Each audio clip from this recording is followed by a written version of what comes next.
Fala, rapaziada do Comunicast, hoje estamos aqui com o Wanderson Dutra. Difícil, né, falar com o homem, né? E antes de tudo eu vou pedir pra vocês aí se inscrever no nosso canal, seguir a gente lá no Instagram, tá? E estamos aqui para agradecer, né, a presença do homem, que foi difícil falar com o homem, complicado, a agenda do homem hoje em dia tá difícil, até pros culpados, mas Deus é bom o tempo todo. Vamos agradecer a presença dele aí. E aí, Wanderson Dutra? Muito obrigado por ter Em vindo. minha defesa eu digo que assim que recebi o convite eu vi, né? Mas até que Sujo. enfim, estamos aqui.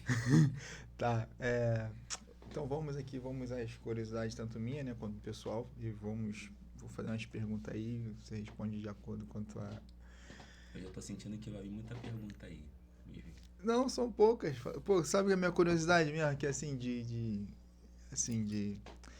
Cara, eu tenho curiosidade de saber como é fazer uma faculdade, mano. Tipo, que eu tive a oportunidade de fazer quando eu trabalhava na Signorelli. Eu ganhei 100% de bolsa na época para fazer a faculdade de administração. Só que assim que eu ganhei a bolsa, o meu filho nasceu, o Enzo, na época.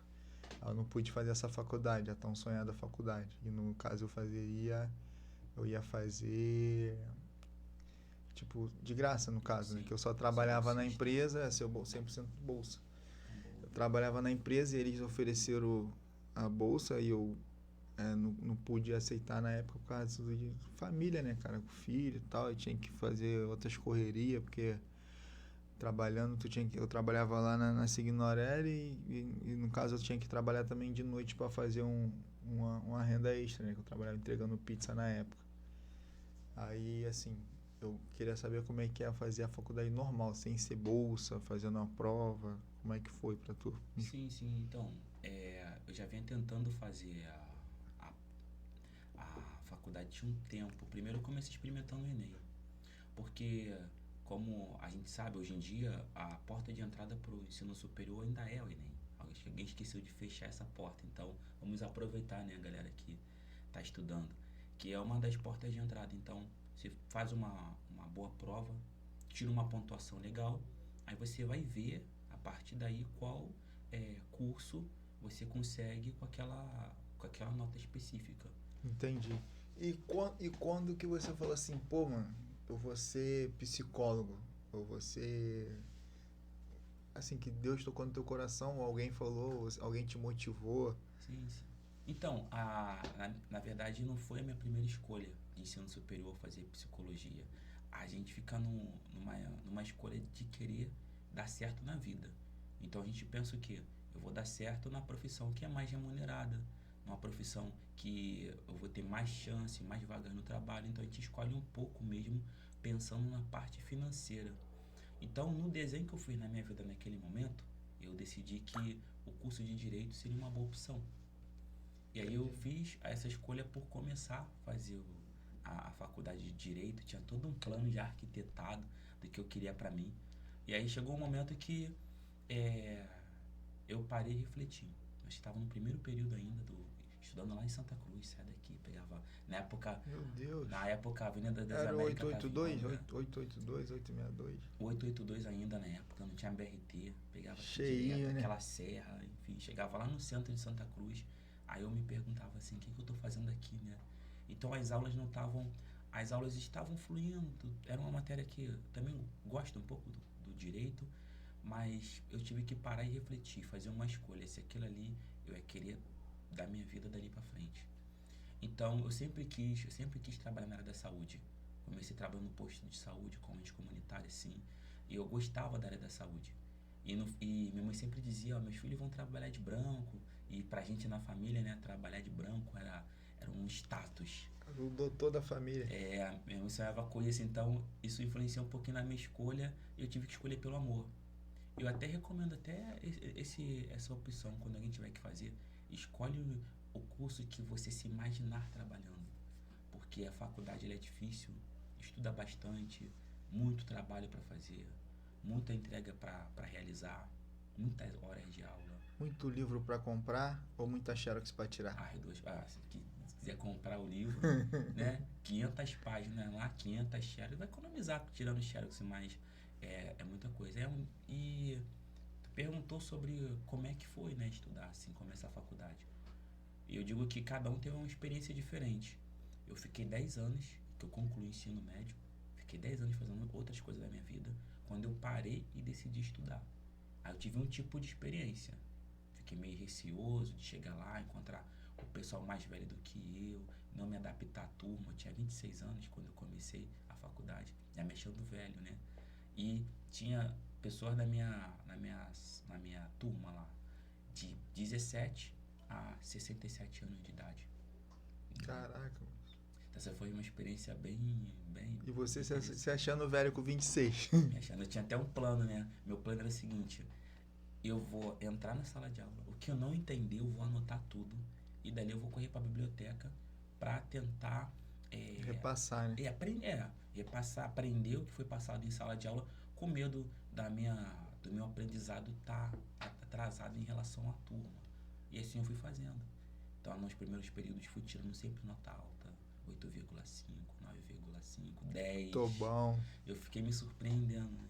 No primeiro período, os primeiros períodos eu não muito empolgado, querendo tirar 10. Depois a pessoa só quer passar.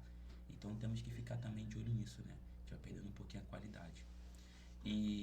Mas eu passei por uma federal. Antes de ir para particular, eu passei por uma federal. E eu fiz uma escolha parecida com a sua. Porque chegando lá o ensino era integral, eu trabalhava à noite, e o horário era de 8 da manhã às 5 da tarde. Aí acabava, eu ia para casa, eu ia para o meu posto de trabalho, enfim. E no dia seguinte tinha aula de novo. Ia ter dias que eu ia pegar na faculdade 8 horas da manhã, sair 5 horas da tarde, ir para o meu plantão noturno, sair de manhã do plantão noturno, voltar para a faculdade de novo, sabe? Porque eu trabalhava na Fiocruz. E aí eu optei por não dava pra mim porque era integral. Então imagina, passar pra uma federal e não ir porque... Se os horários fossem igual a particular, né? A privada, Sim, porque... acho que dava pra adaptar, né? É porque parece que o pessoal que prefere a privada, pelo menos na época que eu estava tendo muita questão de paralisação por falta de pagamento, né? Para os professores procurando melhores. Então, às vezes, você acaba perdendo um pouquinho mais de período, um pouquinho mais de aula, e acaba que o tempo de formação aumenta. Isso, lá na minha época, estava assim. Hoje, como é que está? Então, a particular era mais dinâmica. Então, você conseguia se formar nos 5 anos, que era previsto, conseguia até adiantar matérias, você conseguia fazer ter mais, vamos dizer assim, ser mais objetivo, né? Então, nisso, as faculdades particulares pesaram muito, e questão também de estrutura. Você vai num laboratório, às vezes, de uma universidade pública, tá faltando computadores, você tem as salas de aula, por exemplo, lá, era só ventilador. Foi tudo pichado, mano. Eu Sim. vi uma reportagem dos caras, Facebook, eu acho, no Instagram, um cara mostrando as instalações, mano. Tudo pinchado, tudo sujo, sucateado. E fora a questão de segurança também, que tem campos que fica, por exemplo, na Ilha do Governador, uma área, um quarteirão inteiro deserto, enquanto tem faculdades particulares que é dentro de um shopping, sabe? Então a questão da segurança também acaba pesando mais, e a pessoa optando até nesse momento por uma outra direção. Entendi. E essa foi a minha experiência quando eu comecei a estudar, pensando no melhor para mim também, mesmo que na federal tinha bolsa, R$300 era a bolsa. Aí como é que eu ia sustentar a família com R$300? R$300 de passagem. Entendeu? E aí fica aquela questão, ou você paga, né, no caso, as tuas contas, ou você estuda, né? Então a experiência para mim foi diferente nesse sentido, porque eu tive que fazer uma escolha, e a minha escolha teve que ser, no caso, ir para particular, com bolsa, no caso, do que tentar ficar na pública ganhando R$300. Pagar passagem, almoço, alimentação, no caso, ônibus, BRT. Eu tiro pelo meu primo também, porque na época ele... Cara, na época eu lembro que o Felipe e o André, ele não tinha... Acho que ele não tinha nem o dinheiro para comprar um tênis mesmo. Porque tudo era pra faculdade, porque era passagem, ele fazia faculdade lá na Zona Sul. Aí, tipo, tinha que dar o jeito dele no BRT, aí minha madrinha tinha que tirar um dinheiro para ele comer um negócio, para pagar uma passagem. Às vezes não tinha o dinheiro da passagem, ele dependia de um amigo ou de alguém, assim, para ajudar. Sim. E a maioria das vezes ou era a irmã dele, ou o pai ou a mãe. E fica até um alerta também, né? Porque tem faculdades aí que usam de artimanhas também, na particulares, inclusive, te dá uma bolsa com valor X quando você começa. Depois vai passando o tempo, aquele valor, mesmo você sendo uma bolsa, ele acaba aumentando, porque eles cobram em cima das matérias que você tem. Aí faz uma grade inicial dos primeiros períodos com uma Mais pouca barato, matéria. né? Aí você olha e fala, isso aqui só que eu vou pagar, e no final acaba virando uma bola de neve. Então por isso que eu recomendo sempre o pessoal, né? Tentar fazer dessa forma. Estudar, tentar fazer o Enem, e isso servir como acesso. Assim mesmo, mas o que acontece é, tipo assim, quando você... Primeiras semanas de aula, como é que foi? As primeiras semanas foi assim, eu achei que a minha cabeça explodiu, porque era muita coisa assim. É, os professores dando aula pra gente, passando conteúdo. Engraçado é que você tinha lá 5 professores, né? Um passa a matéria pra você como se fosse a única coisa que você vai estudar na faculdade seria a matéria dele. Então ele passava assim, ó, que vai cair na minha prova, tá aí no livro. A gente perguntava, qual página do livro? Ele, todas. E foi eu que escrevi o livro. Eu sei tudo que tá aí. Então esse choque, Isso aí acabou com você, filho. esse foi um choque, porque ele é muito. Eu não imaginava que a minha mente seria capaz de absorver tanta informação. Então, na semana de prova, eram 5 provas. Quem tinha que estudar mais de 200 páginas para poder fazer. E são matérias que não estão no nosso dia a dia. Você aprende algo novo, você aprende sobre um pensador específico em filosofia, aí você vai ter que responder perguntas daquele pensador. Então você tem que entender o que ele quis dizer, tem que interpretar, ir lá para a prova lá e fazer. Cara, eu vejo assim, tipo, quando você... Eu já vi vários filmes, né? Relacionado à psicologia. Eu tenho um filme que eu assisti que o cara... Eu não lembro o nome do filme, mas acho que não sei se foi você que me falou. O que acontece? Tinha uma bomba num colégio, tá ligado? Tipo, um bagulho bem aleatório. Tinha uma bomba num colégio. E tinha um cara que foi preso que sabia onde estava essa bomba, tá ligado? Aí o maluco chegou Aí chegou esse cara, que era um psicólogo, um psicanalista, não sei o que o cara era. Aí ele foi lá, olhou pro cara e falou aí, uma exposição. E aí, José?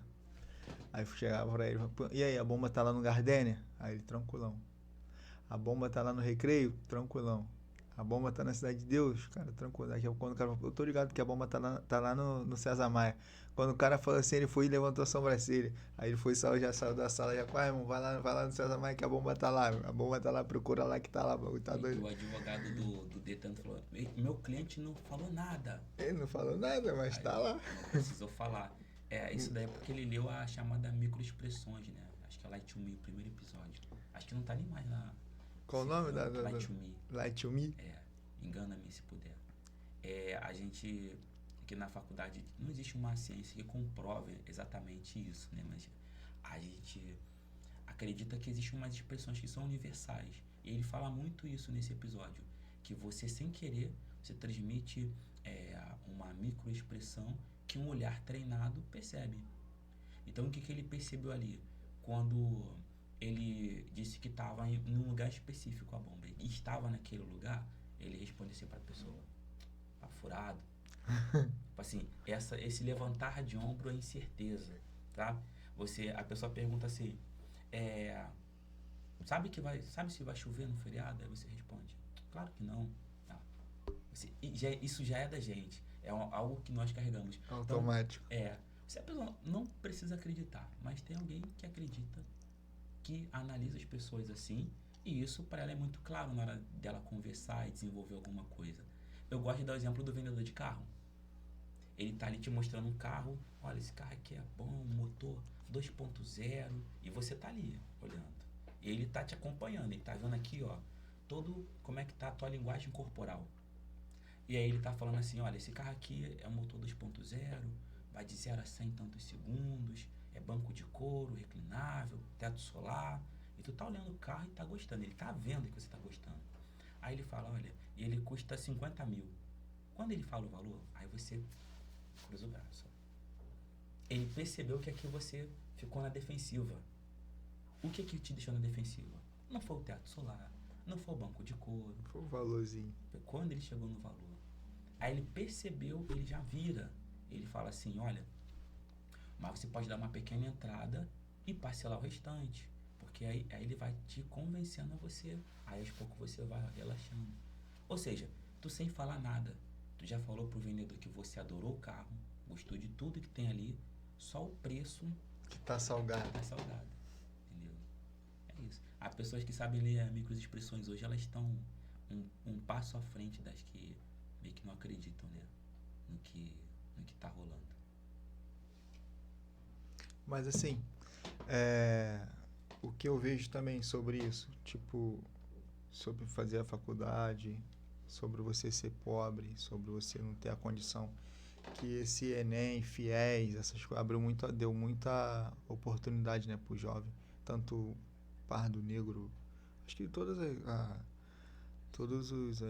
as pessoas assim que não têm a condição de pagar por uma faculdade. Sim, porque isso tá além da, da cor da pele, né? Te fala muito das faculdades hoje, fora do Brasil é muito caro, né? A pessoa cursar. Tanto que tem gente que refinancia a casa, né? Para poder pagar uma faculdade, passa a vida juntando dinheiro para levar os filhos para a faculdade. Hoje a faculdade, se eu fosse fazer a minha, hoje pagando, seria no mínimo aí uns 60 mil reais. Eita! Isso lá atrás. Então, e depois que você termina a faculdade, você tem que pagar no caso você fez pelo FIES, pelo Enem, como é que foi? Não, eu entrei a faculdade particular com bolsa de 100%, que é o ProUni. Ah, tá, tu conseguiu 100%. Tem o FIES, que a pessoa depois de um tempo ela paga o financiamento. Ah, entendi. Porque eu pensei que tinha sido o FIES, porque depois tu tem que pagar aquilo ali, depois de formado. Isso, 1 ano e meio depois de formado, você começa a pagar as parcelinhas. A pagar as parcelas, R$300. Mas é 100% do valor? Tipo assim, uma faculdade que tu fez lá pelo FIES é R$1.000 a mensalidade. Então, é que eu falo, né? A pessoa ela vai ser apresentada por um contrato, né? No FIES. E ela vai ver que o FIES pode cobrir 100% da faculdade dela, ou cobre uma parte, ela paga outra parte. Tem gente que faz essa opção por cobrir uma parte e pagar outra parte, mas no final das contas, essas adições de matérias e os juros que vão rolando no decorrer do contrato faz com que a parte que tu tá pagando por fora ela seja assim, não faça nem um pouco de diferença. Cara, vamos mudar um pouco do psicólogo, vamos falar um pouco do Wanderson mesmo, do professor que eu conheci lá no Centro Social. Entendo. Que eu acho que pra mim foi... Assim, eu tenho uma satisfação imensa de ter você como meu compadre, né? Pra quem não sabe, ele é meu compadre. E é muito bom, né? E poder falar pro meu filho que hoje você é um psicólogo formado e tal, e etc. Pô, muito bom. Só que antes dele conhecer o psicólogo, eu conheci o professor de computação. Conheci o Wanderson, o Nininho, que eu chamava de Nininho, não consigo chamar mais.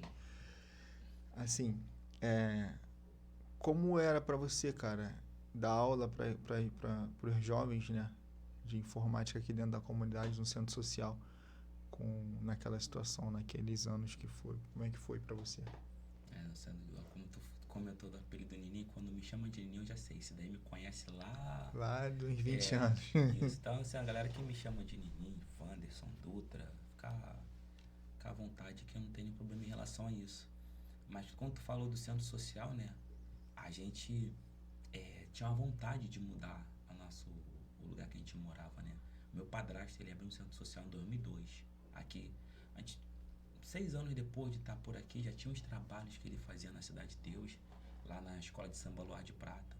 Aí ele vem pra cá, ele tenta trabalhar com a associação de moradores na época da Dona Estela. Lembra da Dona Estela? Isso. Tinha acabado Não, eu lembro só da Verusa mesmo. Dona Estela, ela tinha uma associaçãozinha lá no finalzinho do quem vendo Pé de Bicho, da antiga comunidade Raio de Sol. Aí ali, lá onde hoje é a quadra esportiva de César Maia, ficava ali um barracão que foi usado para construir o César Maia, guardava ferramenta ali. Aí transformaram aquilo numa associação de moradores, isso em 2001, por aí assim. Em 2012 ele abriu o centro social.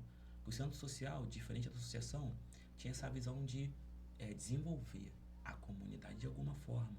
Aí ele ficava pensando o que ele poderia colocar ali. Aí ele teve a ideia de colocar o reforço escolar, observando que as crianças tinham muita dificuldade ainda com a escola, na alfabetização ainda estávamos muito atrás.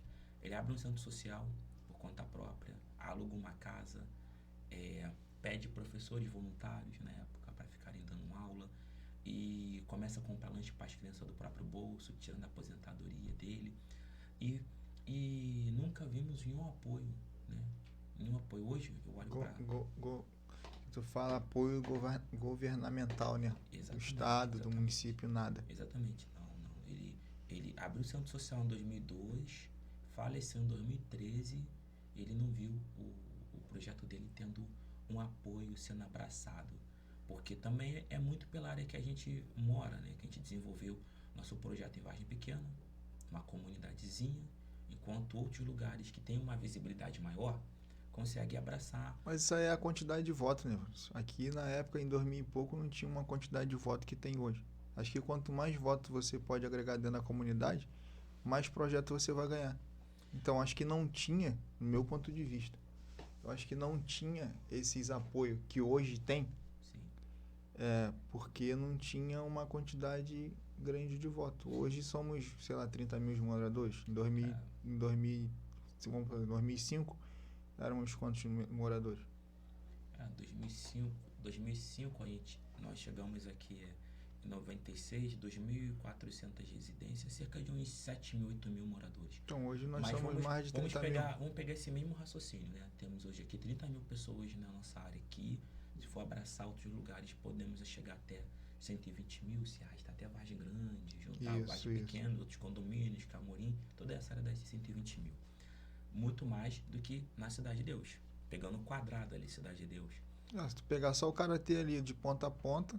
Isso. Então você tem Cidade de Deus aí hoje mais ou menos batendo um pouquinho menos de 80 mil pessoas. Não sei se está chegando a esse número, mas vamos dizer que, comparando a quantidade de votos que nós temos hoje, de pessoas daqui, nós temos muito mais pessoas do que somente na Cidade de Deus. Não, então, isso que eu tô falando. Hoje nós temos muito mais, mas lá na época de 2002, né, que ele começou o projeto, a 2013, não tinha a quantidade de votos que a gente tem hoje. Eu acho que é relacionado a isso. Mas eu digo que também não é só a quantidade, né, porque quantidade hoje nós temos bastante. Eu digo também que é pela visibilidade que a mídia dá. Porque a Cidade de Deus está toda hora na televisão. Você já parou e já percebeu? Você liga num jornal local, na televisão, do Rio de Janeiro. Aí você vê a notícia do Rio de Janeiro. Aí você liga no jornal local de São Paulo. É perseguição de carro. Claro, todo lugar tem sua violência, mas no Rio de Janeiro é onde estão as sedes dos veículos de comunicação.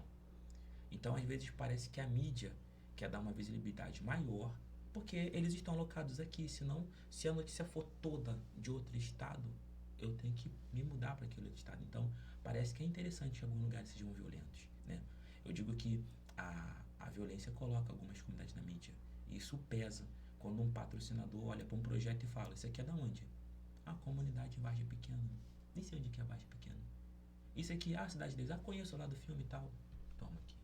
Então vai ter 50 projetos mais um na Cidade de Deus do que às vezes, num local que é de pouca visibilidade. Quem trabalha com a parte social sabe que é mais ou menos assim, esse peso. E a gente conheceu isso na pele lá atrás, em 2002. Então, quando você fala assim, professor de informática, é porque a gente precisava colocar alguma coisa para funcionar ali também. Então, a gente foi inventando projetos. Informática era uma coisa que naquele momento pedia para nossa região. Então, a gente foi colocamos informática, colocamos reforço escolar que já existia, vamos colocando dessa forma. E aí, a gente chega no ponto que não tínhamos mais apoio para continuar. Isso já em 2012, 2013. E é quando a gente se coloca na situação de continuar com o trabalho ou a gente interrompe por causa dessa falta de apoio, né? E aí a gente foi meio que minguando, né? E ficou desse jeito. Então a gente meio que parou, mas enquanto a gente existiu, existimos bem. Mas chegou um momento que tudo que tinha ali dentro eu tocava. Então o curso de informática era comigo, as aulas que tinha de qualquer outra coisa eu que estava fazendo, porque não dava para continuar com o pessoal voluntário, 100%, E a gente com uma série de gastos que a gente não podia ter. Então, assim, e aí eu parei justamente por causa da faculdade, de ter que querer estudar mais, de querer também desenvolver o meu lado. Porque para trabalhar com criança requer uma responsabilidade e uma formação, né? Então eu vi que estava sendo necessário isso. Então eu falei, vou fazer a faculdade. Porque também até depois disso, o que for decidido da minha vida, também vai estar relacionado também a essas minhas escolhas. E outra coisa que eu ia te perguntar também. Como que chegou o bombeiro civil na tua vida? Foi lá na parte ainda, que ainda fazia parte do centro social, né? A gente tinha algumas coisas acontecendo. E quando teve o Pan-Americano em 2006, não sei se você vai lembrar, o Pan-Americano, construíram aqui, tiraram o autódromo, fizeram a parte ali do A Embaixador Abelardo Bueno aí. Foi a parte que desenvolveu bem aqui a região aqui da Barra, né? E chegou alguém, procurou o meu padrasto na época, falando, precisamos colocar aqui dentro um curso para guias cívicos que vão guiar os turistas que vão estar aqui na cidade, porque vai rolar um mega evento.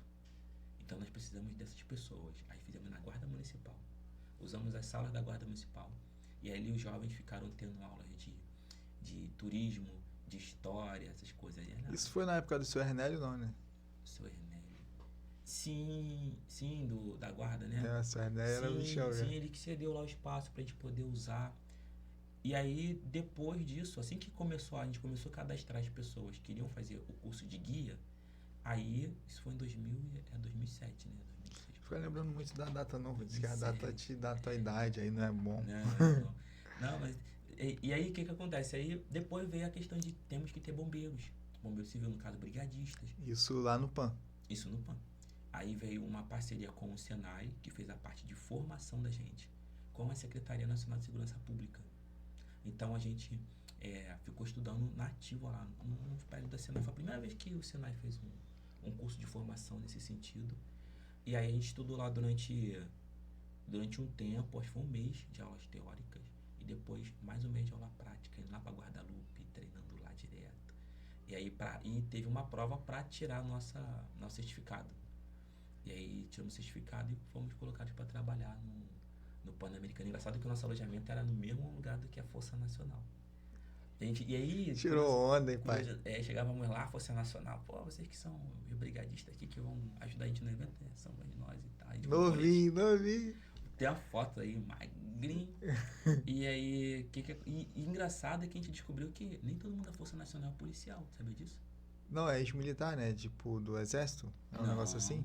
Não. Muitos são policiais que são de quartéis indicados pelo comandante, mas muitos são bombeiros.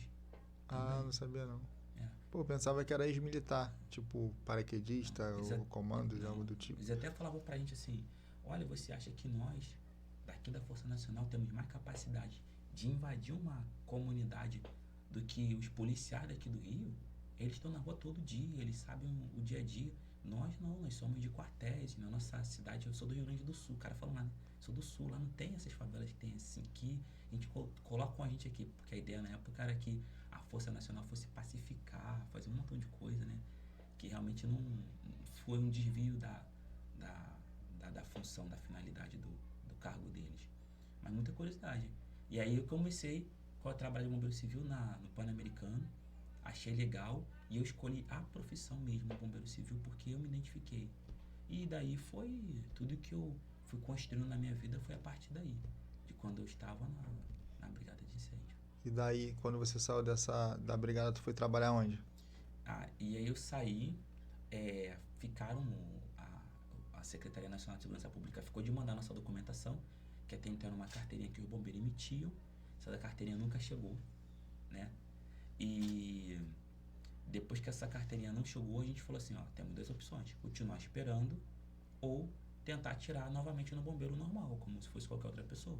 Aí fomos no corpo de bombeiro, nos cadastramos para a prova que tinha lá, que na época era assim, né? Hoje não, hoje tem instituições que dão curso, isso, né? Você estuda um tempo lá não. Lá não, se inscrevia no corpo de bombeiro, ia lá fazia uma prova, tu estudava em casa, baixava o material do site deles, era muito assim. E a gente pegou, estávamos com a mente ainda fresca, fomos lá, fizemos a prova para tirar a carteira do bombeiro civil aqui do Rio. E engraçado é que a prova para tirar a carteira de bombeiro civil foi mais fácil do que o certificado para trabalhar no Pan-Americano. Entendeu? E aí, aí eu comecei a trabalhar. Não, eu tirei a carteira. E olha só. Não arrumei trabalho de Na imediato. área. Não arrumei. Fiquei trabalhando em brinquedo em shopping. Com o Jonas. Jonas, um abraço, amigo. Pô, eu trabalhei nessa parada aí também, mano. Não chegamos a Agora trabalhar? eu trabalhei no centro. Pô, não lembro, eu sei que eu trabalhei lá no Center Shop, aí amarrava uns elásticos assim nas crianças, as crianças ficavam dando cambalhota. Exatamente. Eu trabalhei nessa parada aí também, lá no Center Shop. A empresa faliu, não foi nossa culpa.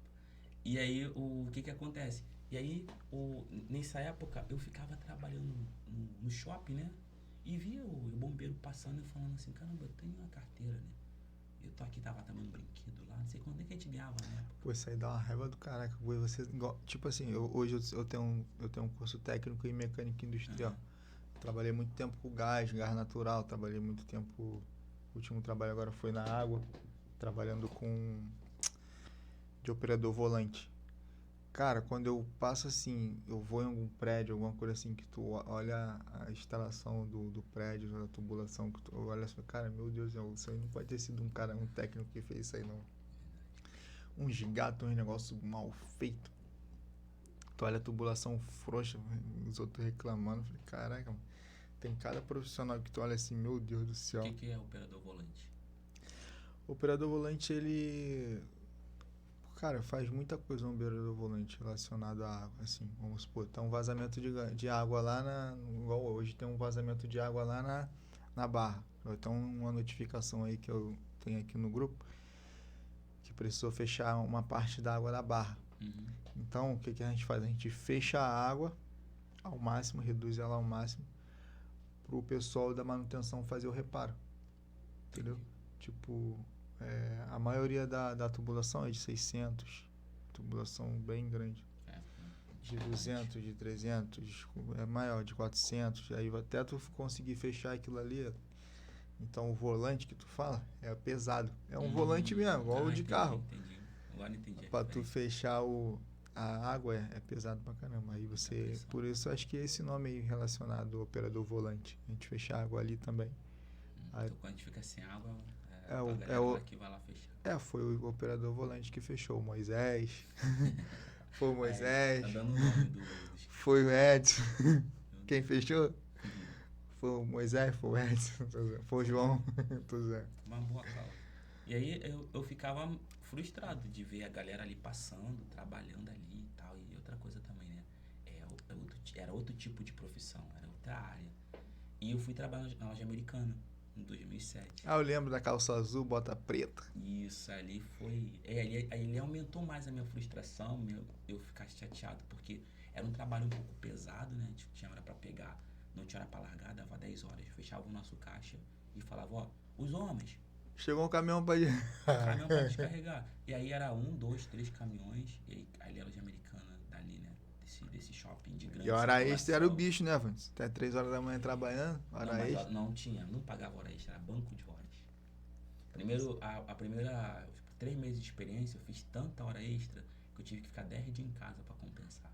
Caraca, ficou 10 dias em casa, mas não te deram dinheiro. Não, nunca. Sacanagem. E aí, nesse quesito, eu digo assim, foi uma experiência e eu continuava vendo a galera ali, eu tava com o objetivo, eu quero ser bombeiro civil. E viu a brigada do shopping passando, a galera passando, os colegas comentando, caraca, os caras são brabos, não sei o quê. Eu tinha essa vontade. E aí eu fiquei 2 anos trabalhando em outra área com a minha carteira. Com a carteirinha. Aí um colega falou assim pra mim, olha, tem uma empresa que trabalha com eventos, você não quer trabalhar não? Eu falei, quero. E aí ele pegou e me colocou num evento no Rio Centro. E eu lembro que meu telefone tocou, porque era pra trabalhar dia 31 de dezembro. Logo, ninguém queria trabalhar. Vamos botar o pessoal novo para ganhar uma oportunidade. Eu fui, né? Sabrina novinha. Recém-nascida, né? E aí, o que acontece? Eu peguei e passei meu primeiro Réveillon lá, trabalhando lá, virada do ano, né? No Rio Centro. E aí, a partir daí, a empresa gostou do meu trabalho e eu fiquei pegando os eventos. Até que eu fui parar no emprego fixo. Que eu fui para trabalhar na brigada na época do Projac. Aí foi passando de uma empresa para outra e parei ali no Projac. Ali eu fiquei porque não. Aí já abriu o conhecimento, né, pai? Isso. Ali o treinamento era bem puxado. Era regime militar mesmo, era treinamento de você apagar incêndios de verdade. Eles descartavam tudo que você sabia antes. Ah, eu tenho um cartão. Não interessa. Você vai fazer o curso aqui novamente. Porque teve um incêndio na época do Xuxa Park. E esse incêndio mudou a forma que a Globo pensa sobre a prevenção e combate a incêndio. Porque a Xuxa gravava muitos programas num dia só. Chegava a gravar até 10 programas num dia só. E aí, ela foi desenhado um cenário que tinha uma nave que descia com ela assim durante a gravação. Só que esse motor era interno. A máquina funcionava como se fosse uma grua. Era na parte de baixo do estúdio. Do momento, esse vídeo era até passado pra gente durante o treinamento.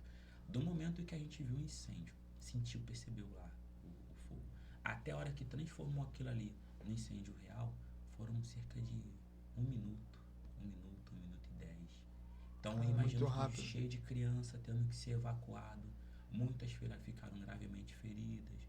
Então assim, foi um momento em que a Globo tomou um baque e ela decidiu: precisamos mudar a nossa forma de pensar o combate a incêndio. Deram carta branca para as pessoas montarem uma brigada de verdade ali. Então imagina, a galera meio militar, né? Aí montou uma brigada de incêndio padrão, que eu acho que é uma das melhores empresas do Rio em solo firme, que tem uma brigada tão capacitada assim, que foi a de lá.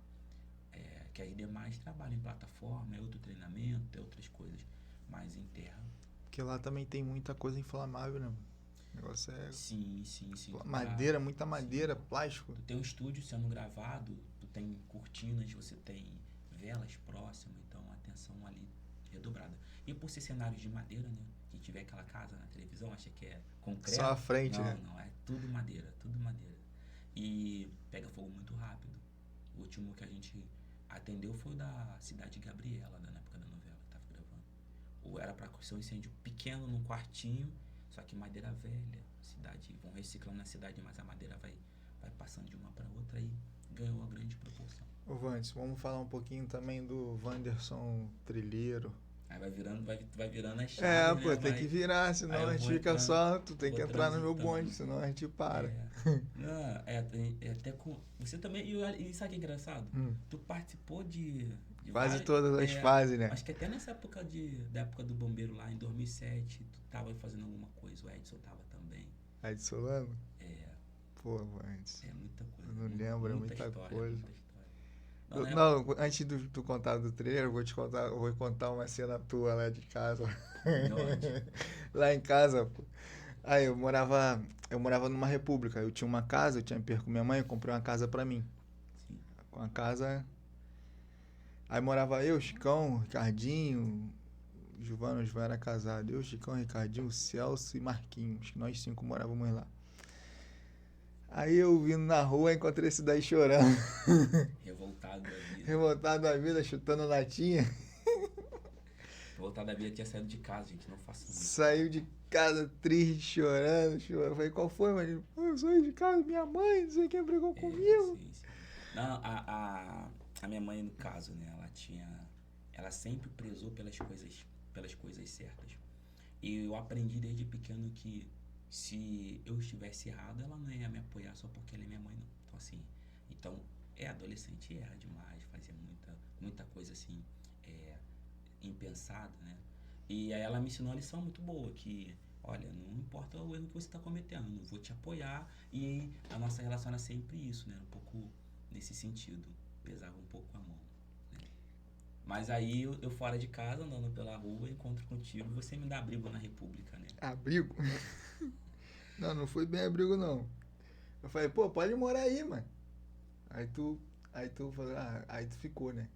Fui ficando. Só que como não tinha comida direito, era só feijão que esse pessoal comia, essa parte ele não conta, né? Feijão, arroz, farofa que o Marquinhos fazia. A farofa do Marquinhos é boa zona, farofa com ovo, com linguiça. Sim. Era maneiro. Época boa. Aí tá, vamos pular essa parte aí. Agora vamos contar a parte lá do trilheiro. Como tu chegou lá a fazer trilha? Eu lembro que você tinha um grupo que fazia caminhada aqui na ciclovia. Sim. Cara, eu nem lembro como a gente começou.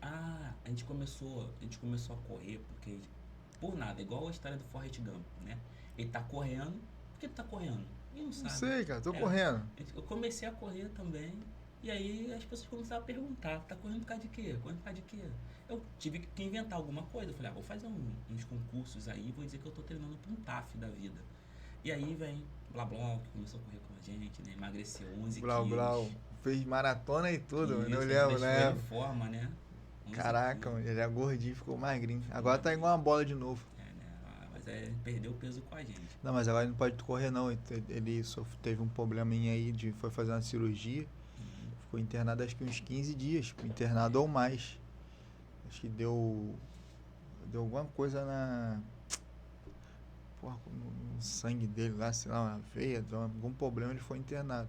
Ficou quebrado, tá tomando de remédio aí de R$500. Mão de vaca toda a vida, pagando R$500 no remédio, tá chorando. Isso, não tem genérico não. Reclamava pra caramba da Thalita, quem tá cuidando dele lá agora é ela. Thalita, um beijo, Thalita. Cuida do nosso amigo aí. Cuida dele, Thalita, cuida dele. E nessa época que a gente tava correndo, aí fizemos um grupo. Acabou que tínhamos 9 pessoas, a minha irmã, meu cunhado, vizinho e tal. A gente começou a correr pela Bandeirante. E aí, nessa época, eu recebi um convite para fazer trilha. Aí eu tinha um preconceito quando falava em trilha. Eu já imaginava um morrão, né? Um morro, uma caminhada sem fim. Eu ficava assim, cara, não acredito, né, que eu vou caminhar. Não quero. Aí a colega que tinha um grupo da igreja falou, não, mas é um grupo da igreja, a gente quer ir na Pedra do Telégrafo. Eu falei, que lugar é esse? Nem sabia o que era. Aí ela falou assim, não, preciso que você seja o guia. Mas eu falei, mas eu não sei onde é que é. Eu nunca nem fui, nunca fiz uma trilha na vida, não. Tu diz que eu sei onde é que é, mas as pessoas não vão acreditar que eu sei o caminho. Então, se levar alguém de fora, vão pensar assim. Entendi. Entendeu? Então, ele sabe. Aí eu falei, tá bom, então vamos pesquisando. Você aí, que é o guia? Aí eu fui lá, né? E aí, quando chegou o pessoal, você que é o guia, o pessoal famoso, né? Comecei a ficar famoso ali com o pessoal. Não, tudo bem, vamos pesquisar. Deixei o pessoal no ônibus conversando e tal. E eu pesquisando na internet rapidinho. Na época eu não tinha muita informação. Porque foi quando começou essa questão da trilha, que foi em 2016. Que foi aberta essa trilha que vai de Guaratiba, da Pedra da Tartaruga, até o Pão de Açúcar. São 150 quilômetros de trilha. Tá? Então, assim, e tem vários trechos. A gente fez um trechinho só que era da Pedra do Telégrafo. E isso aqui na época não tinha. Hoje tu tem vários vídeos. Quanto tempo na fila, Vinx? Chegando lá na Pedra do Telégrafo, né? Chegamos na ilha de Guaratiba, lá na praia. Aí eu falei, onde nós estamos? Onde que é o caminho? Aí dizia na internet que tinha uma escada. Opa, escada, ok, tá ali. Tem uma pegada. Opa, procurei a pegada, aí fui seguindo. Aí deu tudo certo. Chegou lá em cima, uma fila imensa. Foram quantas horinhas? 3 horas na fila pra tirar foto. E pra tirar foto rápido, né? Que se perder, se a bateria acabou, já era. Porque já tem outra pessoa atrás de tu te perturbando. Não recomendo ir lá dia de domingo, não, pessoal. Bom ir dia de semana. Eu fui numa quarta-feira, na época, eu e uma amiga minha. Numa quarta-feira, porque eu já tinha ido com um grupo na época, foi esse sofrimento aí de não sei quantas horas na fila. Aí nessa época ela folgava na quarta-feira. Eu falei, bora lá, aí nós fomos. Cara, chegamos lá tranquilão, véio. Acho que a gente tinha 10 pessoas na nossa frente, ficamos tipo, sei lá, 30 minutos na fila, coisa rapidinho. Subimos lá, brincando, conversando, zoando.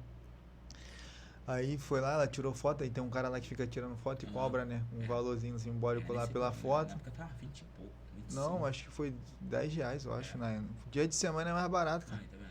Aí eu fui, tirou a foto dela lá, tirei foto também, aí descemos, ficamos um pouquinho ali na praia, depois almoçamos e viemos pra casa. Pô, show de bola, passeio perfeito esse dia.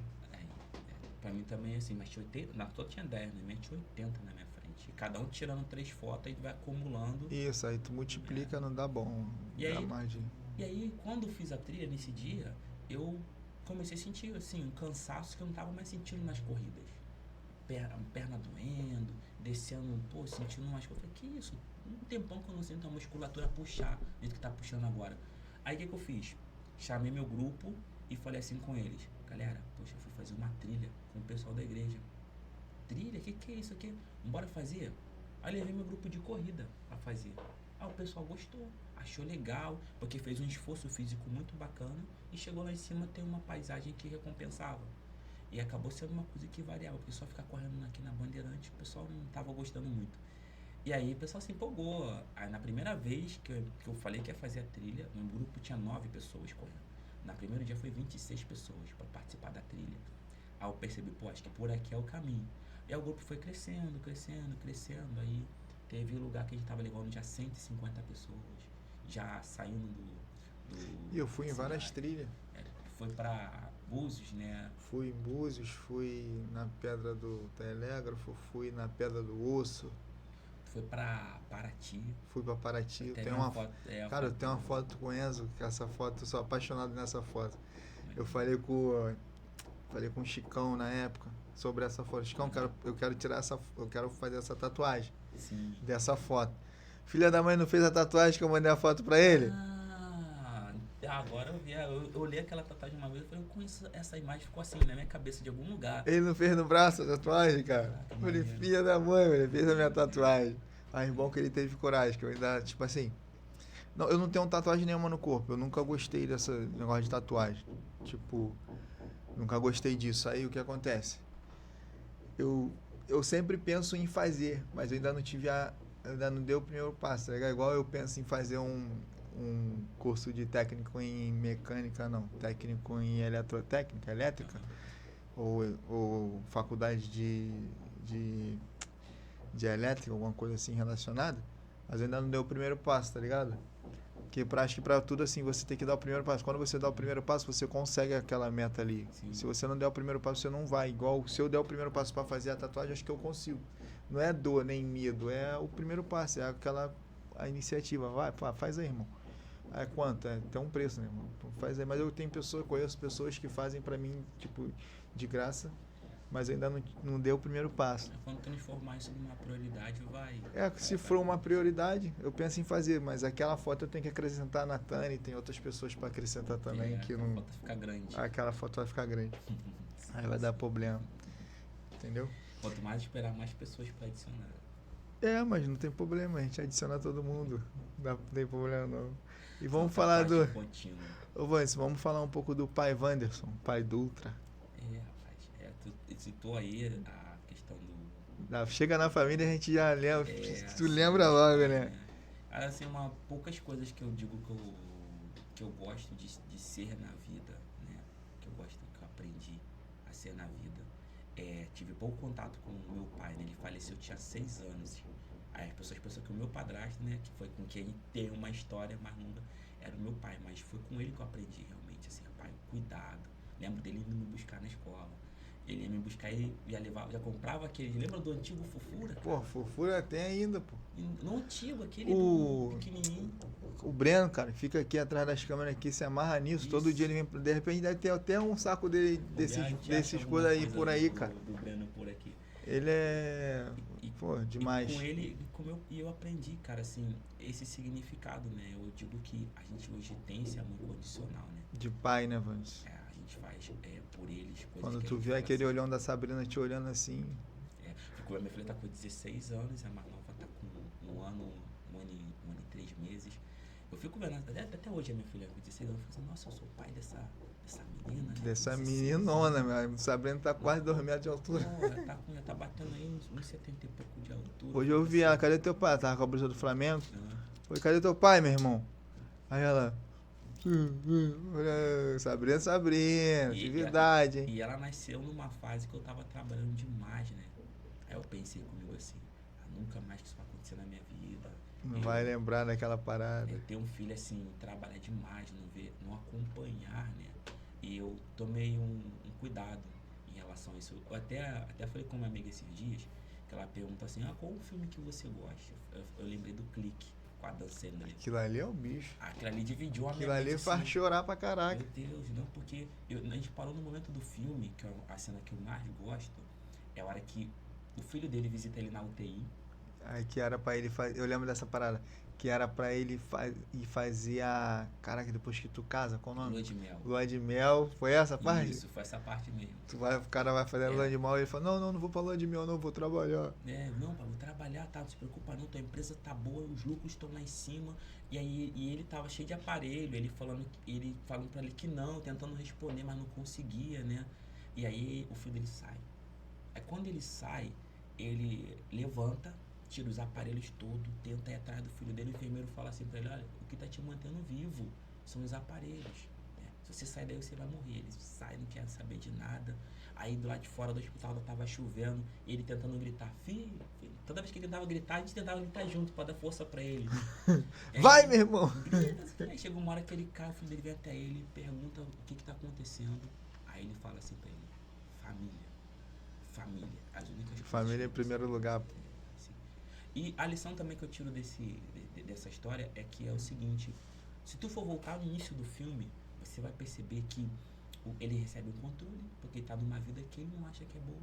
Ele vai adiantando todo o processo. Só que ele não vive o processo. Isso, ele vai no piloto automático. E o que dá errado na vida dele é que enquanto ele tá esperando uma coisa boa acontecer, ele fica no piloto automático entre essas coisas. Ele acelera pro tempo que ele levou para virar sócio da empresa, foram quase 7 anos. Mas sabe qual é a grande moral do filme? Ele foi promovido por coisas que aconteceram devido à sua competência. Ele não teve que fazer nada extraordinário para ser competente, ele só bastava ter sido ele, que ele chegou lá, sabe? Mas ele não quis passar pelo processo, mano. Na vida você tem que passar pelo processo. Se tu não passar pelo processo, não tem como. Você não teve que passar pelo processo da faculdade, você não teve que até um dia, vamos supor, ficar sem comer alguma coisa, tipo, não é dar um calote no ônibus, mas pegar um ônibus e soltar num ponto, ir andando até a faculdade em determinado momento. Então você é obrigado a passar pelo processo. Sim. Isso ajuda até você a valorizar a vida, né? A valorizar as coisas, né? A gente fala quando eu falo assim de paternidade, eu falo que você é referência para mim, porque eu sei o que você passa, o que você faz para dar o melhor para os seus filhos, né? Eu costumo dizer, eu não tenho amigos meus que não são bons pais, que a gente mesmo puxaria a orelha deles ali e fala, o que está acontecendo, né? Porque é isso. Então ser pai para mim hoje se torna uma questão de querer deixar um legado, de querer ensinar eles a passarem por esse processo, porque a gente às vezes fica se preocupando tanto em dar para os nossos filhos o que a gente não teve, que a gente esquece que foram as coisas que a gente também não teve que formou o nosso caráter hoje. Então um equilíbrio, sabe? Ou se eles entendessem pelo menos a metade disso aí, ficaria mais fácil de educar não antes. Verdade, porque hoje em dia o seu filho fala, eu quero uma bicicleta. Você vai lá e fala, não, precisa de uma bicicleta para meu filho, porque eu não tive uma bicicleta. Tu fala, isso. Eu quero um celular novo. Ele fala, se mata de trabalhar. O celular, acho que o Enzo tinha, 5 ou 6 anos, sei lá. Eu dei um celular novinho pra ele. Um pra ele e um pra Natane. Aí depois, acho que a Natane perdeu, o Enzo perdeu um telefone e a Natane ficou com um que tava até aqui, carregando. Sim. Ela nem olha pra esse telefone, o telefone fica aqui. O negócio dela é ver YouTube aí, negócio de dar uma mulher aí que ela gosta aí. E o Enzo tá com o telefone aí da mãe dele, que a mãe dele deu. Mas assim, é como você falou, a gente tenta dar pra eles o que nós não tivemos, tá ligado? Sim. Só que a gente, no caso o pai, a gente deixa de... No caso eu que moro sozinho com eles. Só é nós 3. A gente deixa de fazer coisas, tá ligado? Tipo, que tu pensa que seria bom pra você, mas no meu ponto de vista não é. Acho que o bom pra mim é estar com eles, é acordar de manhã e sentir aquele bafinho do Enzo. Papai, quero café. Agora esse moleque tá inventando de beber café, mas ele não come nada de manhã, o Enzo vai fazer 9 anos sexta-feira, ele não come de manhã, ele só, tipo, nem Nescau ele bebe, agora ele bebe café. Tipo, eu bebo café, mas assim, eu bebo café há muitos anos. E eu não falo pra ele, bebe café, Enzo. Agora, de vez em quando ele, me dá um pouquinho de café aí, bebe. É um chá, mano. Já tá pegando a mania. Já tá pegando a mania. A Natane não, a Natane é Nescau. Aí de manhã tem que fazer o Nescau pra ela, e quando não, já vou direto lá na mulher ali do lanche ali, já compra um lanche, já vai pra escola, e já volta, já tem que fazer comida. Aí fez comida, daqui a pouco, o Enzo é um leãozinho, daqui a pouco ele fala, pai, tô com fome, acabou de comer, meu irmão. Eu falei, cara, não tem como, tu acabou de comer agora, tu já tá com fome, tô com fome, um café, não sei o quê. Eu falei, meu Deus, cara. Cara, Vantes, não tem lógica. Ele, por Deus do céu, cara. O Enzo é assim, ele janta na avó dele. Sério? Cara, ele janta na avó dele. Ele jantou aqui na avó dele. A avó dele mora aqui, ali perto do Coroá, aqui no Cantagalo. De lá pra cá é 1 minuto. Ele jantou. Chegou aqui em casa, abriu a porta. E caraca, mano, tô com uma coceirinha aqui no meu estômago. Falei, qual foi? Tô com fome. Falei, cara, impossível. Não tem como, cara. Que isso, Ana? Você tá comendo assim, cara? Que, aí a Meu estrutura Deus. da criança. Não tem como, meu irmão. Eu falei, Tem que falar cara, de crescimento. aí eu tenho que dar o jeito, fazer alguma coisa, comprar, sei lá. A maioria das vezes eu compro, né? Que eu não. Mas aí tu vê, né, hoje a criança hoje tem até opções pro café da manhã, decide não tomar café da manhã que do que na nossa época, café da manhã era. É, de lei, pô. balde, De lei. Se não tivesse café, meu irmão. Pão era 5 centavos. E era uma Mesmo vez, assim, tu mano. não Um conseguia. real era 10 pães, né? Um real era 10 pães. Dava pra Eu, comprar eu, 10 tenho, pães. eu tenho uma lembrança da minha infância porque assim, eu sempre gostei muito do café da manhã, que eu acordava com muita fome. Então o café da manhã pra gente era o auge. E a gente morava em Nova Iguaçu. É, e lá a gente tinha, nossa casa era grande, Nova Aurora. Ah, pensei que tu tinha morado. Eu morei lá em Nova Iguaçu também com a minha mãe, numas casas que tinha ganhado da prefeitura. Isso, Lá foi na um Cidade de conjunto Deus na época. habitacional. É um conjunto habitacional. Sim, Tu mas morou não, lá também? não, a gente morava mais assim, em Belfor Roxo mesmo. Não era Nova Não, Iguaçu. Eu só não lembro do nome da comunidade. Eu só lembro que uma vez eu fui fazer entrega pra aqueles lá de lá. Aí eu conheci, tinha um brisolão na frente. Eu falei, caraca, eu já passei assim, mas passei aqui já, meu irmão. Deu Aí eu entrei e falei, pô, vou entrar, porque a minha tia morava lá, tia Quinha e meu primo. Caraca, meu primo, ele morreu esse ano passado, mano. A minha tia Quinha, a mãe dele, e meu primo. Giovanni, o nome dele, Giovanni. Caraca, eu esqueci o nome dele. Aí entrei e falei, pô, vou lá, mano. Eu lembro da casa, eu lembro da minha casa, eu vou lembrar. Caraca, só que eu morei lá criancinha, mano. Eu morei lá, tipo, caraca, criança. Aí eu fui pra lá. Quando eu cheguei lá, eu fui pegando a visão assim das casas. Aí cheguei, tipo assim, eu achei que era aquela casa. Aí eu falei, pô, é aqui, mano. A casa dela deve ser ali, eu vou perguntar no meio. Aí cheguei na criança, falei, pô, onde mora aqui? Pô, pum, já apontou na casa certinho que eu fui. A casa é certinha, aí cheguei lá, conversei, bebi um cafezinho, né, de lei, né, família, quanto tempo, pá. Depois eu meti o pé de moto, andei pra caramba. Também tem parentes lá. Eu acho que meu padrinho, ele mora num morro lá. Enfim, não vou nem conseguir lembrar. Mas a gente morava perto do Caminho das Mulheres, ali em Nova Aurora. Mas tinha essa idade, de 5 anos, nasci ali, né? Então saí dali com 5 para 6 anos, né? E aí a gente lá nossa casa tinha quintal, tinha fruta, tu queria comer alguma coisa, tinha jamelão. Pô, lá tinha muito isso, cara. Acho que Pô, acho que né? deve ser por lá mesmo, Não. porque... Mas as casas lá eram assim mesmo, eram Porque grandes. o que acontece, cara, era muito bom isso. Lá era bom que tinha isso, tinha isso. Aqui não, aqui, ó, cara, eu dou graças a Deus pela minha casa, pela minha vida, tá, pelos meus filhos. Mas assim, aqui tu não tem isso. Você não tem como você comprar uma casa aqui, sei lá, de 100 metros quadrados. Sei lá, 100 não, vou botar 200. Porque minha casa tem 60. Mas assim, cara, tu consegue plantar alguma coisa, botar um carro na garagem, alguma coisa assim do tipo. Não tem como. O metro quadrado aqui hoje em dia acho que tá muito caro, entendeu? As crianças dificilmente vão saber o que é isso, subir numa árvore, pegar um montão de fruta, descer, colocar na mesa lá e cara, comer. eu lembro de sair na Cidade de Deus também, porque lá na Cidade de Deus, na Praça da 22, eu sou criado da 13 e sou criado 15, Cidade de Deus. Passei por lá, da Rocinha 2. Então. Aí o que acontece? Na Praça da 22 tinha um pé de jamelão. Tipo assim, eu era muito fominha de pipa. Cara, eu era fominha ao master mesmo. Aí, tipo, eu tomava café rapidinho na minha avó, comia um negócio ali e ia pra árvore. Porque eu ficava lá na árvore, até a moleque chegar, juntar geral e passar outra pipa pra jogar bola, algo do tipo. Aí eu ficava lá no pé de jamelão, catando jamelão. Só que, tipo, no dia anterior eu tava lá. Então eu já tinha escotado um jamelão pra mim, tá ligado? No outro dia. Eu falei, amanhã eu vou pegar aquele lá. Aí já deixava ele lá como? Já na atividade dele. Aí no outro dia já... Aí parece que Deus é... Deus é bom demais. Parece que Deus colocava cada jamelão um dia. Vou madurar aquele ali pra tu pegar amanhã. Aí tu ia lá. E assim consecutivamente. Pô. Mas tirando isso também tu vê que até hoje, né? As crianças de hoje em dia, tu tá falando que aqui tinha, né? Aqui antigamente nós íamos pro campo lá do Wilson? Do Wilson. Ah, lá tinha. Tinha o laguinho aqui o laguinho lá do outro lado da rua. Que tu vinha pô, todo russo. Aquele laguinho. Aquela água lá era sinistra, mano. Era barrosa, que tu mergulhava. Que tu mergulhava e vinha marrom. Cheio de lama lá de dentro, né? Mas divertia, pô. Mas era o que dava pra passeio. Quando tu não tomava uma coça quando chegava em casa, normal de lei. Tava onde? Não, tu tava do laguinho. Não pra dizer que não tava. Não tinha como falar que não. Só que o macete era fazer o quê? Tu ia lá, tomava o banho no laguinho, ia lá pra Rua H, tomava o banho no hidrante. Aí tu ia pra casa, tipo, Dá pra... Não, mas o russo não tem como disfarçar. Vai secando, a canela Não vai tem jeito. ficando russo de Parece que novo. o negócio é uma tinta, né? É, Estranho.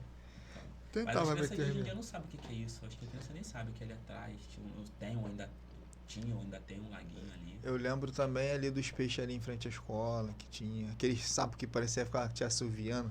Os mussunzinhos lá Caraca, esse sapo na entrada eu mato até 2 metros de altura de mato. onde a escola hoje era uma.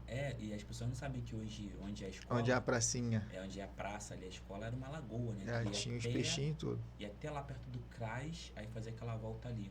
Ou seja, você tinha que dar uma volta e depois que aterraram e fizeram essas praças, né? Onde hoje tá até o TG lá trabalhando. E aí quando tu falou sobre o café da manhã, a questão da fruta, a gente morava numa casa que tinha quintal, era fácil. Você ali no quintal, eu lembro que minhas irmãs pegavam cana, cortavam, descascavam, botavam num pote com água, a gente ficava ali martelando aquela cana. Esperando a hora passar. Aí me lembro das expressões da minha mãe, quer chupar cana e assoviar ao mesmo tempo, né? Era jamelão também na época, manga, banana. Nosso quintal era gigante. Tínhamos um poço, a gente pegava água no poço. Isso era a nossa casa. E quando a gente veio pro Rio pra morar lá em Vazão, que a minha irmã mais velha se casou e foi morar lá, aí existia uma conversa de que o governo iria reassentar aquela galera ali. Aí minha irmã falou, mãe, vem pra cá. A oportunidade de morar vai ser aqui. E era um boato mesmo, né? Porque só foi reassentar as pessoas depois da enchente. Isso. E aí, mas nesse período a gente sentiu muita dificuldade, até no café da manhã, por exemplo. Então a gente tomava café mesmo porque era mais barato. Você fazia com pó, depois tu passava o pó de novo. Um saquinho durava quase que um mês todo. Nescau, essas coisas eram impensáveis. Eu comia um Danone com 11 anos de idade. Provar um morango, que eu achei horrível.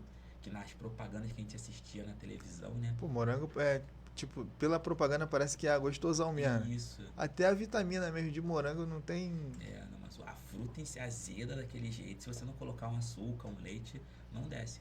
E aí isso ficou bem marcado na minha memória. Inclusive, quando a gente vai morar na Cidade de Deus, a gente ia pro lixão da Sulacap. Não sei se você lembra que existia um lixão na Sulacap.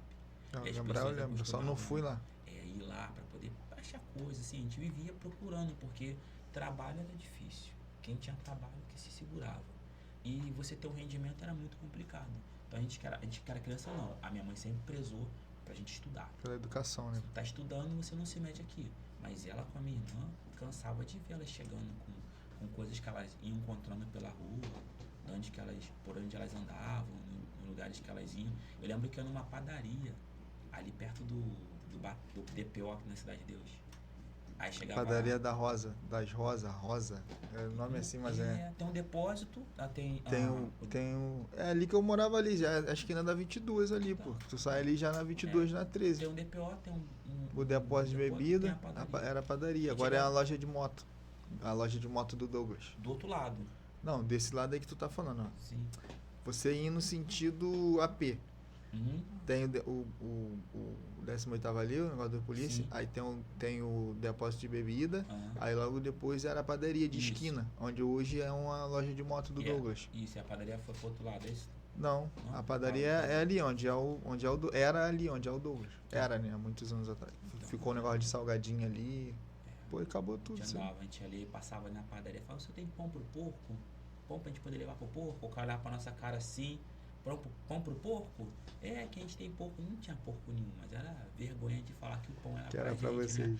Aí ele escolhia lá uns pãozinhos lá, dava pra gente, a gente ficava... Mas ele tava ligado também que o pão era pra vocês. Hoje eu não passo ali, não vejo mais essa padaria, né? Mas a gente teve uma infância assim complicada. E as minhas irmãs foram aprendendo, né, nessa vida dura, né?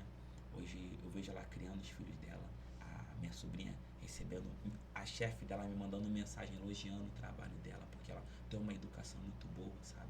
Então, minhas irmãs aprenderam muito também com essas questões também e vão repassando essa vontade de lutar, essa necessidade de estudar pro meus sobrinhos, né? E eu tento passar também a mesma coisa pra minha filha, né? Faz parte desse processo. Entendi. Vanderson, vamos fazer um bate-volta rapidinho pra gente finalizar? Sim. Tamo junto. Família, Vanderson Dutra. Família, pra mim, objetivo de vida. E a vida, Vanderson? Família. Não tem igual, né? Não tem. Sabrina. Sabrina é uma construção. Tá lapidando, né? É isso. Tá lapidando. Como John Locke dizia, né? É uma tábula em branco. Está em construção. Tá em construção. Tá igual Nataniense, tá em construção. Pô, essa construção tá complicada. Aí eu vou te falar, eu tô ali no alicerce, mano. Tô como? No alicerce aí nos concretos. Mas daqui a pouco a gente sai dessa daí. Daqui a pouco tu chega na minha fase. Amor, Vans.